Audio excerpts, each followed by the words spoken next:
So what they would do is a lot of times men would get together and they would say, let's combine our rations. They would become a mess hall that we know today.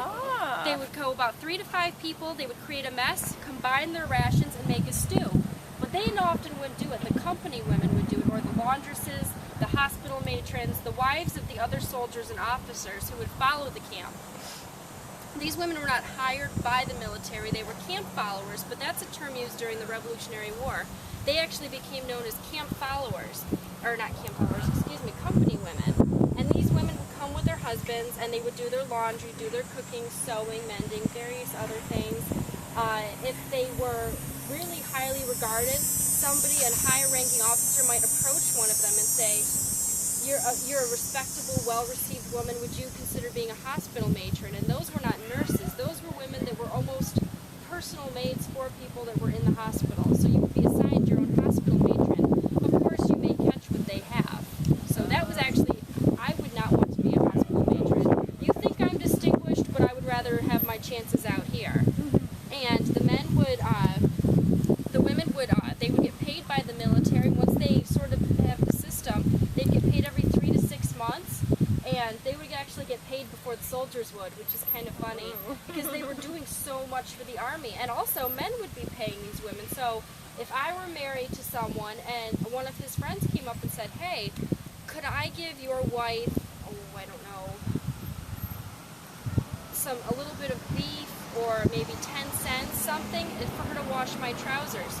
Yes, of course. I would wash his trousers, and if I used my own soap, I would charge him more. But the army would give them soap to do. They would give them money. They were regulated. These women could be court-martialed. They could be lashed if they disobeyed. If their husbands were in trouble, like if they had received an honorable discharge, the women would have to leave as well. And if your husband wasn't around, you might be stranded somewhere. They could leave you behind. So they were very instrumental in the social sort of history and whatnot. So right now we have our pound of beef in there. We have some carrots, some potatoes, some onions, some seasoning that we like to think we went to the market and picked up, because all of these men, we like to think they came up and we're cooking it down. We're going to put some flour in it after to thicken it up. But we've got the beef cooking in there right now. And she's right now writing a letter to her husband, who is in, I don't know, you can give him a fictional 1812 place. That's calligraphy? No, I'm not that talented. Not quite. It's very similar. But it's the pen. Yeah. Downside of he writes I blotch. think, was this the first time you've used? No, I think last time we were out just tell here your loved one it's a tear.